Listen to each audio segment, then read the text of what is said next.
Hey, Brandon. Hey. Do you want to hear a dad joke? I love dad jokes. Okay. What did the man... Oh, hey, Pop. All right, so... You gotta be quiet, though, love. You better get comfortable. Right. Not on the table. Hey, Pop. Wow, you are doing the Hey, doggy, most. doggy. Yo. Doggy kisses. Did nobody ask for all that? I dare you. I dare you. So this is really what it's like to have kids, you know what I mean? Like, you can't really, like, stop them. They're gonna do what they want to do. You can only nudge them in the right direction, like to the floor. All right, I got this. Let's get back to queer.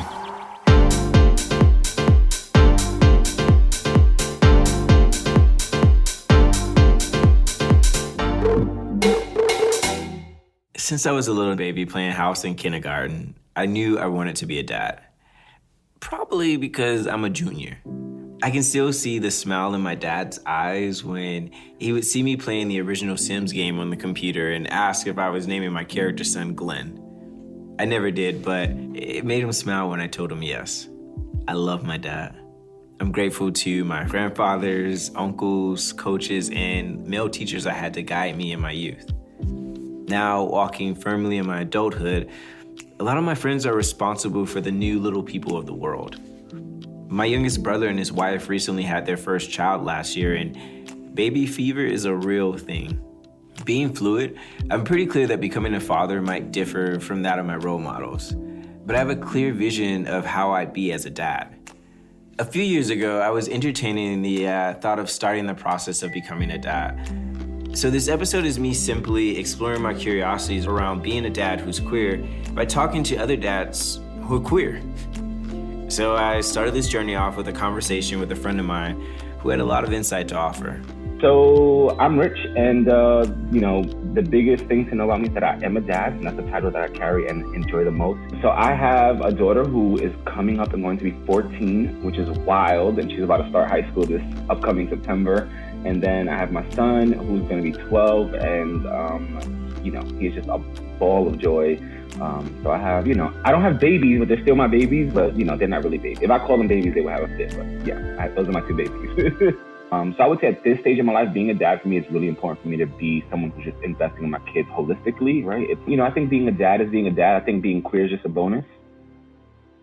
Like, it's always that thing of like, oh yeah, guy's attractive, but I grew up in an environment that was very machismo. I'm Latino, I'm Puerto Rican, Latino, and the men in my family were very machismo. And, so I grew up around where, the word gay was a bad thing, right? Like when thinking of a gay man or a man like another man, or even like the idea of like in our family, like if you cry, they say, stop crying like a girl.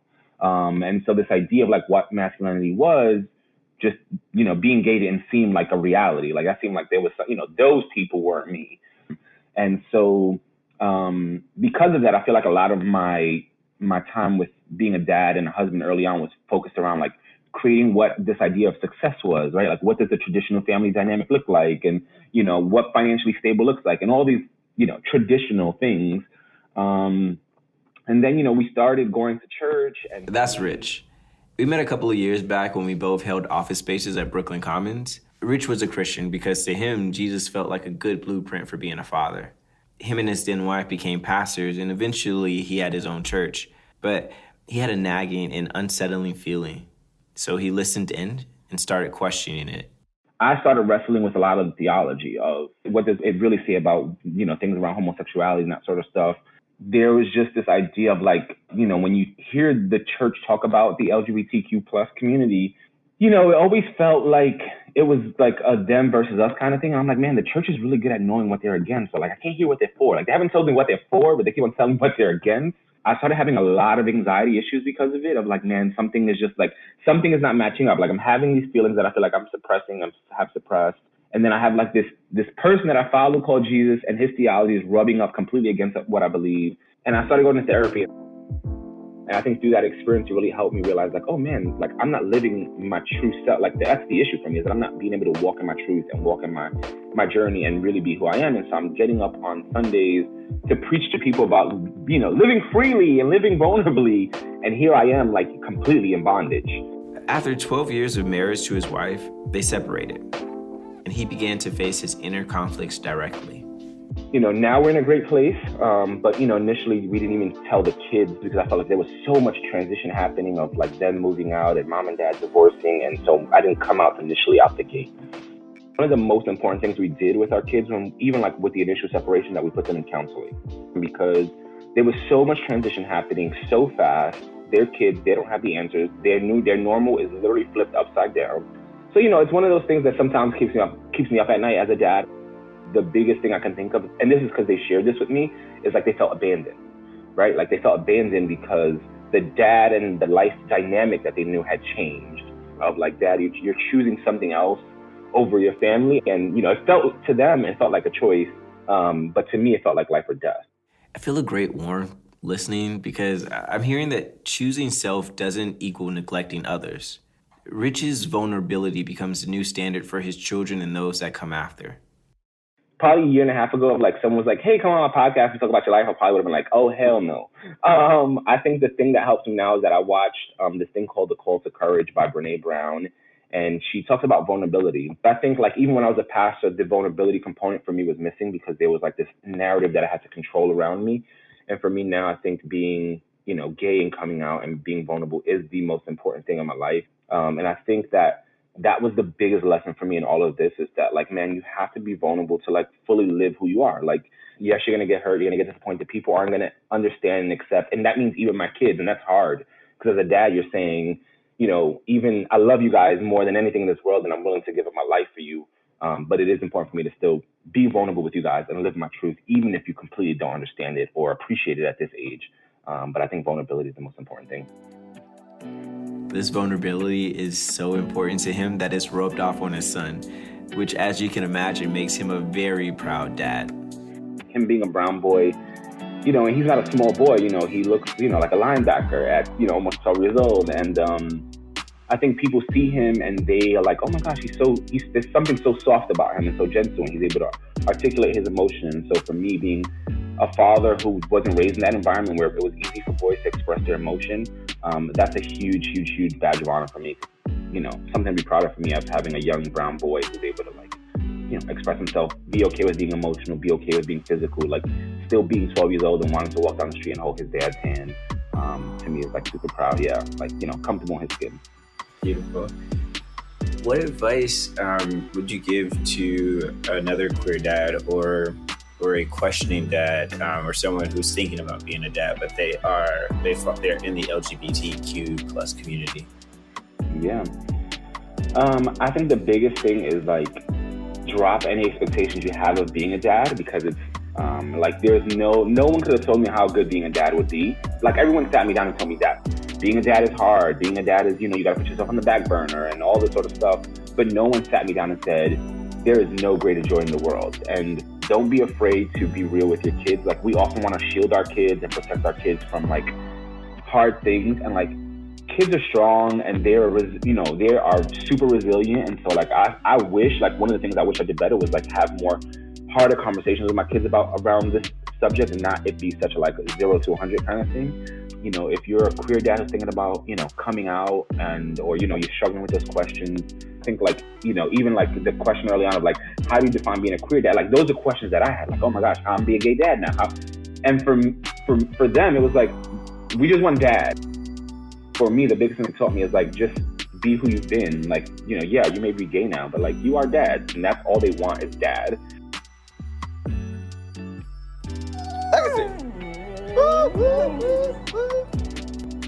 Legacy just got some food.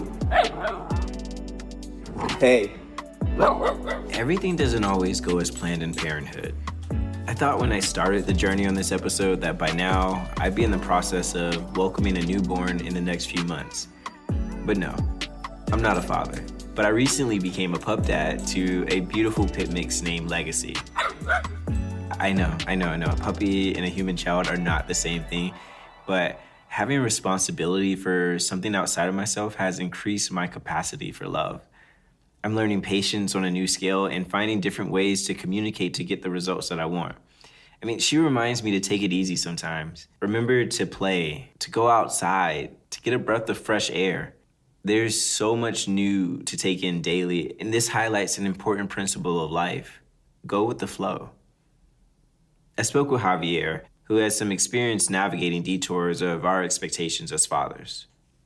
My father was like my role model, right? He was like what a father is supposed to be. So with him, I was able to learn the value of hard work, the value of earning a dollar and stuff like that. So he prepared me for what the world was going to bring. And I think he did a great job. And I aspire to do that for my son as well. Javier's son is 27, not much older than my younger brother. From what I understand, their relationship started off a little complicated. I'll let him fill you in. When I was a kid in high school, his mom and I got together. And then after high school, I left home, I joined the Navy. And about 5 years into my Navy career, he was born. She and I had differences over how we wanted to raise him. So she picked up and she left. And I was living in Virginia at the time under Don't Ask, Don't Tell. So at this point, I'm still very much in the closet and stuff like that. And then she comes back and she outs me to everybody. She outs me to my family. She outs me to the Navy and all of this stuff. So we've had a lot of static. It's been a battle back and forth for the whole 20 years. The good thing is that I was on very good terms with her mother. So the connection that I had with my son was basically due to the fact that my connection with my mother-in-law was so strong that I can send things to my mother-in-law and she would ensure that he would get them. Because there were times where I would send him stuff in the mail and he'd never see them. So yeah, that was kind of tough. And then when he turned 20 years old, she basically drops him off on my doorstep and says, here, he's yours from now on. You can have him. Not in those nice words, but. What was it like building your relationship with like this other human being who really like grew up outside of my yeah. Yeah. For me, that's no brainer because I didn't get that opportunity to get his first steps. I didn't get to throw that first, ball with him, to listen to him utter his first words. I didn't get any of that. So when he came to live with me, of course, it was all doors were open. But no, creating the connection with him was super simple. We've been in constant communication since the time he was 12. And that's basically the time when I came out to him.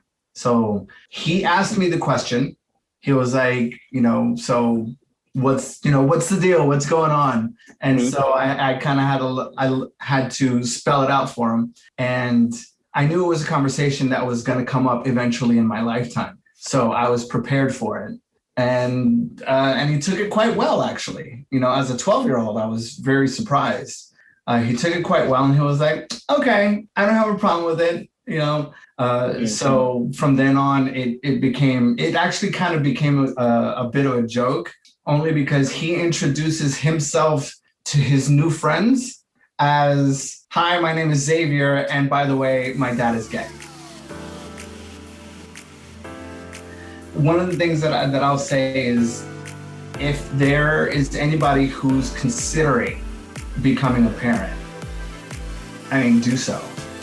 There's nothing like the feeling of nurturing a life and being able to, that responsibility in and of itself is a blessing. My conversation with Javier reminds me that the role of father never ends, and it's a conscious choice to stay connected. It also brought up some fears and stigmas that come with the territory of being different. I was diagnosed with HIV in 2015, and being paused has often made me question what fatherhood would look like for me, mostly thinking on the additional precautions that need to happen to protect my child from seroconverting. I believe parts of society have shifted for the best in their understanding around the infection that causes the virus HIV, but advocating for self and the wants and desires of our lives is a constant practice.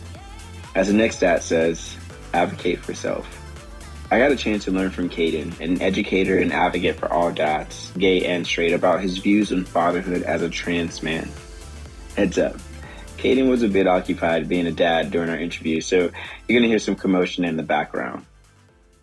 My definition of fatherhood would be the same definition I would have of any parent. I feel as though when we talk about fatherhood versus motherhood, we're also talking, the distinction that a lot of people make has a lot to do with masculine and feminine qualities, right? So like thinking of, we need a father to teach our sons and we need a mother to teach our daughters. I am one of those people that I don't think that a father is incapable of teaching a daughter how to be a woman, and a mother is incapable of teaching a son. I don't think that those things are mutually exclusive. Can I have that? Thank you. So for me, the definition of fatherhood is being a parent, instilling values into your child, allowing your child to grow and develop their own personality and have autonomy over themselves and allow them to be their full selves all the time, and being a protector of your children in all ways, all facets. But is there a difference between being a dad versus a queer dad? Yes. The difference is the pressures that we have, because, we're often looked at as, incapable. There's already a stigma on being a dad, right? Because especially being Black and being a dad, because, there's that cliche of Black dads not being present.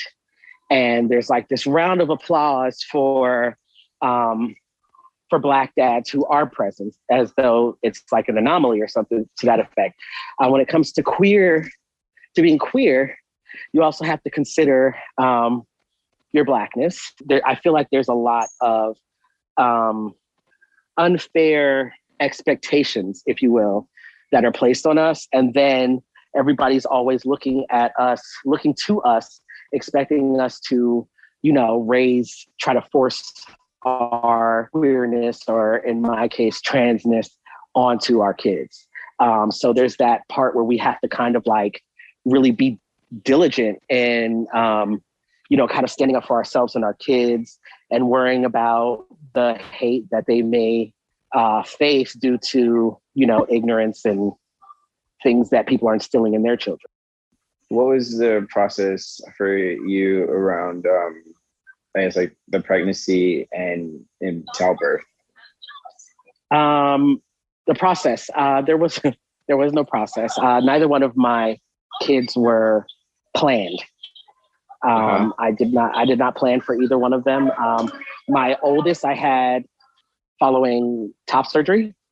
And then my youngest, I had her because didn't have access to hormones, and, things happened, and here she was. Childbirth we just don't have enough time for that, but I will say that it was filled with a lot of me having to advocate for myself and stand up for myself, and, do a lot of pleasant cursing out and, things of that nature. What was your biggest surprise about being a parent? My biggest surprise about being a parent is how much I actually lack patience. I'm going to be honest. I lack patience in a lot of ways. And it is a struggle daily to remind myself that, these little beings, this is their first time here. So they're going to make mistakes that, I know are mistakes because I'm 35 years old, but they are still navigating the world. And so it's my job as a parent to be as understanding and patient as I can. What's the biggest advice you would give a queer dad? My biggest advice would be, don't let society dictate how you parent. A lot of examples that we see in society of dads is, cold and detached and a workaholic and always hyper masculine. It has to be kind of like the alpha male kind of situation. Don't be afraid to love on them and be soft and be gentle and show them that, it's okay for men to have emotions and be emotional and be sensitive. And that sensitivity is not a weakness, it's a strength. The whole kind of like man up narrative that we have, kind of try to get rid of that, and love your kids with your whole heart all the time. Okay. As an advocate for fathers and dads alike, what is your call to action right now? To celebrate dads, always. Celebrate dads as much as we celebrate moms. Yes, I know that, the birth giver put in quote unquote more work, for lack of better words. However, dads are important. Dads are an integral part of a lot of kids' lives. And it is, kind of daunting and a little unfair, if you ask me, that, fathers aren't celebrated more and uplifted more unless they're, like I said, seen as an anomaly or expected to fail as a father. And when they're not, that's when they get accolades and words of encouragement. Encourage dads and uplift us all the time, because it's necessary. If anyone is interested in learning more about trans-masculine pregnancies or pregnancies with trans people, Kayden offers several workshops, and you can follow him on Instagram and learn more in our show notes. Coming up, we explore different options for becoming a dad and the joys of fatherhood after the break. Hey, I got a joke. Why are sperm donations worth more than blood donations? Because they're made by hand. That was so corny. Okay, dad jokes aren't my strong suit, but speaking of donations, now is a great time to support Let's Get Back to Queer. You can help me and my producers raise my baby, the podcast, by making a generous donation via Buy Me a Coffee or through my Cash App or Venmo. If you really want to be on some uncle vibes, you can join our Patreon today and get some exclusive perks in the process. Visit our website at letsgetbacktoqueer.com or check our show notes to donate right now. Thanks for the support. My baby appreciates it. All right, back to the show. As a junior, sometimes I wonder what life would be like with a mini-me, the third, running around. But being a dad isn't always about procreating. I know there are a lot of kids looking for families. I wanted to know more about adoption, so I reached out to writer Nathan Youngerberg to get his insight as someone who not only was adopted, but also has adopted two beautiful children. When you were making your decision to adopt, what was that process like? Oh my God, it was a lot. I got to look back and see if I was journaling about it because it was a really intense time. 90% of the people that I know, like family and friends, were completely unsupportive and to the point of like naysayers, and I found it to be really odd because I think for me in my own personal journey, making it to that point at age 48 as a gay Black man and like still being alive and having my own business and having survived in New York for 14 years, I was feeling really confident about where I was at in life. But other people, I don't know if they were projecting their own fears onto me or they saw me as something different than I did. But there was like 3 people that were like, their first response was like, "Oh, you're going to be a great dad." Everyone else was like, "Oh, I don't know. Are you sure you're going to have blah, blah, blah, blah, blah," and I'm just like, so in retrospect, though, I think it ended up being a positive experience because it was almost as if everything that they brought up was something that I had a fear of. So it was almost like I was facing myself and looking into the mirror through these other people. And so it just reinforced the fact that once I got through that, walked through that fire of being barraged by questions and all the unsupportive people, I was like, oh, I still want to do it. And I think it's important for people, because when you're gay, it ain't just going to happen, I always say. So it's got to be really calculated. And it's like you really need to know that you want to do it. So that while it was frustrating while it was happening, I'm grateful for that experience with those people because it just solidified everything for me at the end of the road. And it was, it was exciting though too, like just being able to like imagine like kids laughing and playing in the next room and going to daycare to pick them up and all of that kind of stuff. It was fun. Um, in terms of like, I know you adopted both. They're like actual like siblings. So, are you in contact with their paternal mom? Well, What just was to like? What's that like for just you? to clarify too, I'm still fostering because so I went through the New York State program, which is foster to adopt, because there are several different ways, and you can do a private adoption, which I just didn't have the finances for, or doing like surrogacy or whatnot.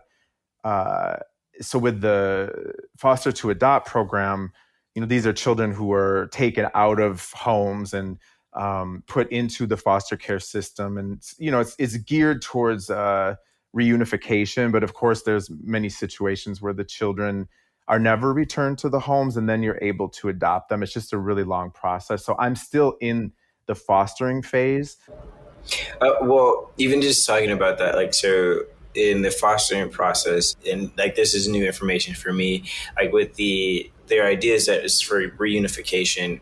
If that was to come up, your dad right now, what would that be like if mom wanted to have them back? Yeah. Well, I'm so far along now that it's 99.9% it's not going to happen just because of the circumstances from my case. But it's a really good question, because if anyone decides they want to take this avenue, because it's like you don't have to pay anything, and they give you money and they give you all these support things and whatnot, including paying for daycare, which is amazing. But I say it's like a crapshoot, because you don't know when you're getting into it what's going to happen. So what I had decided for myself when I started with my daughter, because she was 2 weeks old when she came, and everyone's always got something to say, and so everyone was like, oh, don't get emotionally invested and don't get too connected. And I'm like, what am I going to do? Like, put the baby in the closet and like slide food under the door? Like, I'm a human being and I have a heart. And so my theory on the whole thing was that I'm as grown as grown can be, when you're at this stage in life. And so I've gone through so many different emotional experiences in my life, and I know how to navigate through emotional discord, etc. So I thought, I'm just going to jump in head first, and I'm going to open my heart, and I'm just going to be the loving person that I would be if this was like a natural, born child. And if she has to go back, then it will probably be like a death, is what I kind of like equated it to. But life goes on, and of course it's not emotionally going to feel good. But that's the thing that I think a lot of people forget when they're considering or talking or speaking about these things, is that or speaking on people's situations, like people speaking about mine, is their first thing is always about like, oh, it's going to be emotionally challenging or it's going to be painful. And I'm like, but life is challenging and life is painful. So yeah, I'm not expecting that if her mom got all the things done she was supposed to and takes her back, that I'm going to be jumping for joy and like running through a field of flowers. Like, of course it's going to be devastating, but it's not going to kill me. And B, people do it all the time, and so that was how I thought. So I really focused on being in the moment, and I was really good at not projecting into the future and fantasizing about those kind of things either way, because I figured that, especially if I started fantasizing about where we're at now, actually in the process with my daughter, where we're very close to adoption, and then it didn't work out, I would be devastated. What words of advice would you share with someone who is thinking about fostering a child and moving in towards adoption? I think most importantly is just like educate yourself. The system can be like a crazy beast that just doesn't seem to have any direction to it. And so it's, there are really good things about the New York State system, but then there are a lot of things that can leave you just banging your head against the wall. And so I think it's really important to just educate yourself as much as possible. All of the agencies that are in in New York State, I don't know about other states, but in New York State, in New York City, have orientations that are like an hour long that I think they're virtual now that anybody can do. So you can get an idea of what it entails and ask a bunch of questions. And always just ask like a ton of questions, because one of the things that I learned from doing this is that, again, that word advocate, like you have to do that for yourself all the time, because it's a massive system and there are a lot of kinks in the system. And so you just always have to be looking out for yourself, and going above and beyond to ask the questions that you want to get answered. And then I think second to that, just be open-minded, because you can't go into this type of a setup with too rigid of an thinking of what it is that the outcome is going to be. And I felt victim to that too, because I was like, I want a boy and he's going to be, 1 to 5. And I only want a child that's legally free, meaning that the parental rights have been terminated. And then, a friend came one day that is really intuitive, and he was in the nursery. This was before I knew what child was coming. And he said, I think that they're going to bring you a girl. And I'm like, no, I don't want a girl. And sure enough, a couple weeks later, they called and they had a newborn girl. And I was like, okay, I see what you're doing. So you got to be flexible and open. Before speaking with Nathan, I hadn't really given a lot of thought into adoption because I was rooted in my idea of a child sharing my bloodline. If that is something that remains important to me, then surrogacy is another option to consider. I spoke with Jaime and Eddie, a couple that I look up to as role models in fatherhood for their care and craft in creating a life that they want as queer dads. Jaime starts us off. We talked about it since our first date. We talked about parenting and kind of what that might look like, how many kids we might want, et cetera. But things did not start to get real until maybe, November of 2018, going to a conference called the Men Having Babies Conference in New York City. Men Having Babies is a nonprofit that offers workshops, seminars, and additional support to gay fathers across the U.S. and other major cities around the world. The Surrogacy Expo they went to offered in-depth panels on insurance, budgeting, and other logistics to help them prepare. So it was a really, really informative conference where we actually met and ultimately ended up working with the doctor that we worked with, Dr. Saeed Danishman at the San Diego Fertility Center at that conference. So it was basically our starting point. That was where things really got real, where we had names and numbers and agency names for the people that we wanted to work with. Fast forward to a year later, and they decided it was time. Just kind of where we are in our lives, this is the right time for us to go ahead and pursue building, the process of building our family. And we knew it was going to take some time. It takes on average 1.5 to 2 years to form a family through surrogacy. And so we expected that kind of lengthy process. And so we were like, well, we'll just get started. We'll just start looking for an egg donor. And so we thought that this would be relatively difficult. There aren't as many available mixed race donors for sure, but also just minority donors are not as prevalent in the process. And we had kind of some specifics, right? Where, Jaime is a first generation Mexican American, and I'm an African American. And we wanted an egg donor who shared that ethnic and cultural reality, right? So we were looking for a mixed race donor whose, father or mother was Black, African American, and whose corresponding parent was at least of Latin descent. Given the history with the medical industry and Black women, it doesn't surprise me that Jaime and Eddie could have a hard time looking for a donor. There's a lot of reasons why Black people in general don't or can't go the surrogacy route as donors or as intended parents. From our history and distrust with the medical industry, lack of visibility, lack of accessible training services, biases and discrimination, and socioeconomic gaps. Because surrogacy is expensive. And for people of color who can afford it, like Jaime and Eddie, finding a donor who looks like you could be like looking for a needle in a haystack. But good fortune was on their side one night. Jaime started looking. I was cooking dinner after some meetings, and he goes, "You should look at this profile. This donor is like perfect." And I in my usual reserved, let's not get too excited nature, said, okay, let's look at it. So we sat down, we looked at the profile together. She was perfect. She obviously was a very smart woman. We got a chance. There was a video on the profile, so we could kind of hear her talk and get some sense of her personality. I think that night or the next morning, we sent an email to the agency that was representing her. Lo and behold, kind of the first profile we really got excited about ended up being our egg donor. That is very uncommon, I'll say. Usually folks go through iterations or, and some even have to hire out kind of like an egg donor kind of hunting agency to find the right donor. So we were graced with serendipity in the process. Yeah, so a lot happened that day or that night in May of 2019. And so we emailed all 3 of the pieces you need to go through the process of surrogacy. You need to have your embryos created, you need to have your doctor selected, and you need to have your surrogate. And so we go through the process of creating what's called a shared profile.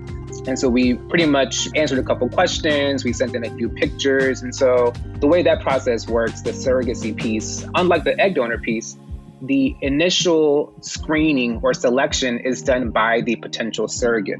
And so unlike the egg donor, where we went through databases and kind of picked the egg donor, once you get to the surrogacy piece, at least working with the agency that we worked with, the surrogate gets sort of the first call to say, hey, I see this couple's profile. I want to set up a call and see if it's a good match. So we ended up having a FaceTime call with our then potential surrogate and her husband.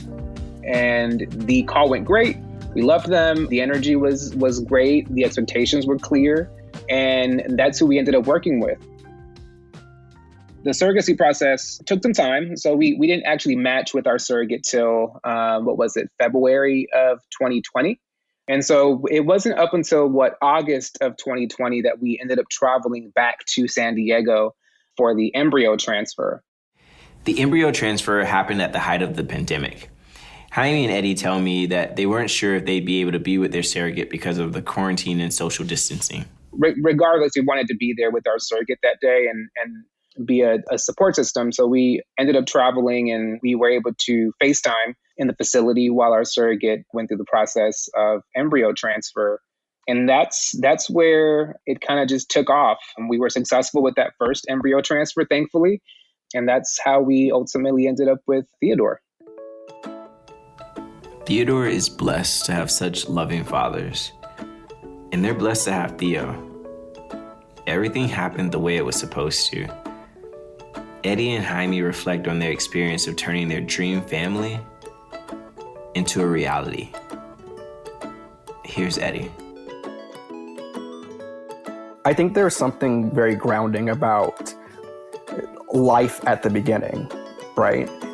So you bring a baby home from the hospital, in our case, 24 hours afterwards. We get him home and we're doing the round-the-clock feedings and, we're not really sleeping. And they don't tell you this, but babies make tons of noise when they're asleep. They're just like gurgling and like cooing and you always think they're like choking or dying. So and as first-time parents, you have no idea what's going on. So you're anxious the whole time. So you're not sleeping.